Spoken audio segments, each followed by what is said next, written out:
ಆಘಾತವಾಗದಿರಲಿ ಹೃದಯಕ್ಕೆ,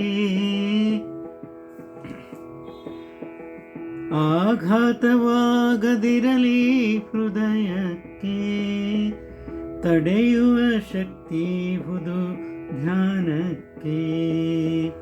ಶರಣರ ವಚನ ಕೇಳಿದರೆ ಪರಿಹಾರವಿದೆಯಲ್ಲದಕ್ಕೆ.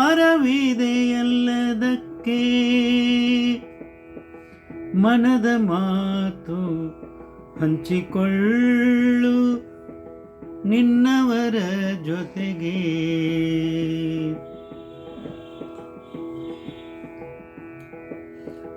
ಮನದ ಮಾತು ಹಂಚಿಕೊಳ್ಳು ನಿನ್ನವರ ಜೊತೆಗೆ, ನಿನ್ನವರ ಜೊತೆಗೆ. ಕಹಿ ಘಟನೆ ಮರೆತು ಮುಂದೆ ಸಾಗು, ದಾರಿ ಕಾಣುವುದು ನಿನಗೆ. ಹೊಸ ದಾರಿ ಕಾಣುವುದು ನಿನಗೆ. ನಿಶ್ಚಿಂತನಾಗಿರು ನಿಜಾತ್ಮ ಶಿವನಿಹನೆಂದು.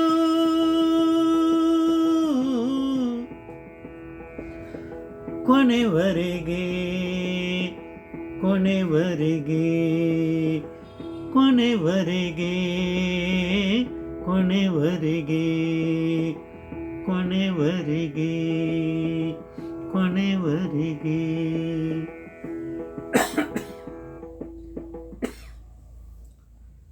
ಇತ್ತೀಚಿನ ದಿನಗಳಲ್ಲಿ ಹೃದಯಾಘಾತ ಭಾಳ ಜನರಿಗೆ ಚಿಕ್ಕ ವಯಸ್ಸಿನಲ್ಲಿ ಆಗ್ತಾಯಿದೆ, ದೊಡ್ಡವ್ರಿಗೂ ಆಗ್ತಾಯಿದೆ.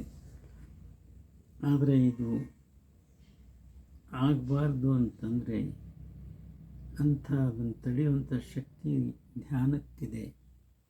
ದಿನಾಲೂ ಮುಂಜಾನೆ ಹಾಗೂ ರಾತ್ರಿ 5 ನಿಮಿಷ ಧ್ಯಾನ ಕೂತ್ರೆ ಸಾಕು, ಆ ಹೃದಯಕ್ಕೊಂದು ಶಕ್ತಿ ಬರ್ತದೆ. ಹಾಗೆ ಶರಣರ ವಚನಗಳನ್ನ ಮೊಬೈಲ್ನಲ್ಲಿ ಕೇಳಿದರೂ ಸಾಕು, ಇಲ್ಲ ಓದಿದರೂ ಸಾಕು, ಅವರು ಎಲ್ಲದಕ್ಕೂ ಅದಕ್ಕೆ ಪರಿಹಾರ ಕೊಟ್ಟಿದ್ದಾರೆ.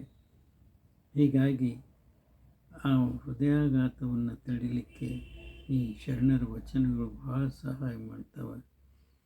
ಇನ್ನು ನಮ್ಮ ಮನಸ್ಸಿನಾಗಿನ ಮಾತು ಒಳಗಿಟ್ಟುಕೊಳ್ಳದೆ ನಮ್ಮವ್ರ ಜೊತೆಗೆ ಹಂಚ್ಕೊಂಡು ಬಿಟ್ಟರೆ ಅವಾಗ ಹೃದಯ ಹಗರಾಗ್ತದೆ, ಹೃದಯಕ್ಕೆ ಒಂದು ಶಕ್ತಿ ಬರ್ತದೆ. ಏನೇ ಕಹಿ ಘಟನೆ ಇದ್ದರೂ ಅದನ್ನು ಅಲ್ಲೇ ಮರೆತು ಮುಂದೆ ಸಾಗಿದರೆ ಹೊಸ ದಾರಿ ನಮಗೆ ಕಾಣಿಸ್ತದೆ, ಹೊಸ ಬೆಳಕು ಕಾಣಿಸ್ತದೆ. ಯಾವಾಗಲೂ ನಿಶ್ಚಿಂತನಾಗಿರಬೇಕು. ಯಾಕಂದರೆ ನಿಜಾತ್ಮ ಶಿವ ನಮ್ಮನ್ನು ಕಾಪಾಡಲಿಕ್ಕೆ ಕೊನೆಯವರೆಗೂ ಇದ್ದೇ ಇರ್ತಾನೆ, ನಮ್ಮೊಳಗೆ ಇರ್ತಾನೆ. ಅವನ ನಂಬಿದರೆ ಎಲ್ಲದಕ್ಕೂ ಪರಿಹಾರ ಸಿಗ್ತಾ ಇದೆ ಅಂತ ಹೇಳಿ ಮಾತು ವಿರಾಮ ಕೊಡ್ತಾ ಇದ್ದೀನಿ. ಇದೊಂದು ಸ್ವರಚಿತ ವಚನ, ಹಾಡಿದವರು ರವೀಂದ್ರ ಜಕಾತಿ.